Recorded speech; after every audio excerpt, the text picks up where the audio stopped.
They look like the military. They train like the military. But these men say they are not part of Ukraine's official armed forces. They're paramilitary. Право, переміщайся. Не стій на місці ніколи. Remnants of the national volunteer movement that bolstered the Ukrainian army against Russia-backed separatists in 2014. Виходимо. In the last 8 years, the government has tried to integrate fighters known as volunteers into the military's official ranks. Два человека отрабатываем, мы кричим задним, контакт. And officials in Kyiv insist they no longer operate on the front lines. Підтримуємо настріл, щоб не забувати, як зброя стріляє. But with fears growing of an imminent invasion, we spent several days with these paramilitary fighters, who seem to be operating there unofficially. Давайте якось, будемо організованіше. От іменно. We wanted to understand the role they could play in a new escalation with Russia, and the risk they pose to a government that doesn't want to provoke Moscow. Не дай бог, завтра начнется полномасштабная война в Украине, то таких, как я, как вот пацаны, добровольцев, будут десятки тысяч, может даже сотни тысяч, как и в 2014 году. Yuri Olshin goes by the call name Greek, and Ruslan Polstovoit goes by Spider. They're battle-hardened veterans who command a paramilitary unit of about a dozen fighters in southeast Ukraine. Все, я готов к войне. Both men joined the armed forces in the early years of the war. But they left, frustrated with the chain of command and orders not to return fire. They say they want to fight aggressively and on their own terms. Там посадка противник, сепаратист. Раша.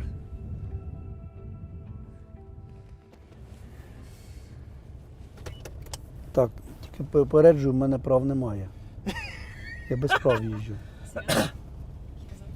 Принципово. Ukrainian law prohibits independent armed groups from entering the conflict zone. Even so, on a drive to the front lines, these guys breeze through military checkpoints. Так, і то ті всі машини наші, друже, 4 машини. Дякую. Сюди вже тільки заїжджають ті люди, які вже тут працюють. Ми тут працюємо вже 6 років чи 7.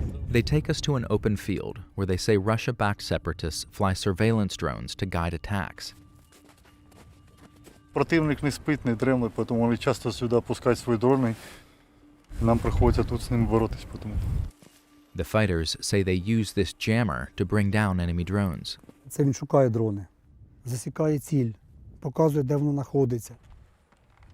Засікли, зажали його і ждемо, коли вже вона тягне орієнтацію і починає принижуватись. І вже потім далі вже починаємо розстрілювати її з автоматів. Spider is using the same technology in this video, filmed near the site of an artillery attack on Ukrainian armed forces last May. Давай, работай, братан. Левее, брат, левее. Мама мия, пацаны лишь бы живи были. The battlefield looked very different when Greek and Spider first joined a civilian armed resistance in 2014. They appeared in videos from the early years of the war. Back then, it was open street battles, and Greek and Spider were part of volunteer battalions that were hailed as the country's first defenders.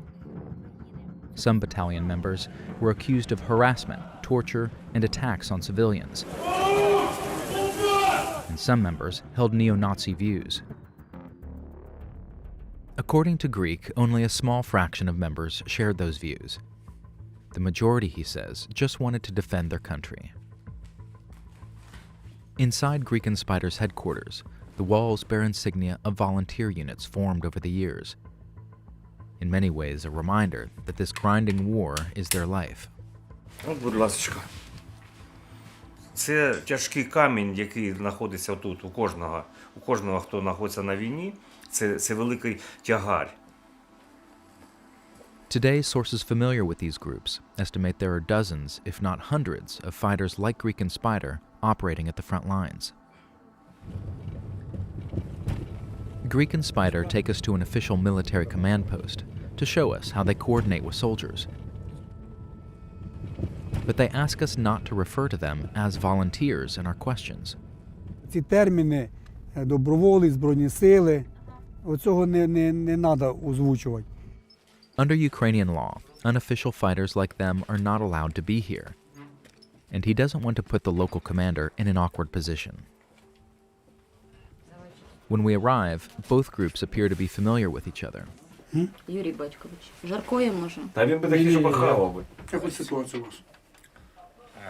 По фронту, да? Или тут в стране, в нашем? Столовой. Фронту. Столовой, Столою все стабільно. Точно? The commander tells us his brigade collaborates with fighters like Greek and Spider. Хлопці, які, допустим, у них є безпілотні розвідку проводять нам. Я попросив, вони прилетіли там, допустим, над ворогом, вони там якийсь район мені засняли, да? Поділилися інформацією, я вже знаю, де що, там, і коротше, вже свої плани планую. Noticeably, the commander avoids calling them volunteers. Тут, на даний час, нас на території лінії нашої оборони добровольських військ немає. Чисто Збройні Сили України. Back in the car, Spider reflects on the visit. Все командиры групп для журналистов подготовлены уже к тому, что добровольцев на фронте нет. Вот вы, чтобы вы понимали. Им нельзя говорить. Потому что они все госслужащие. И все несут за это одну ответственность.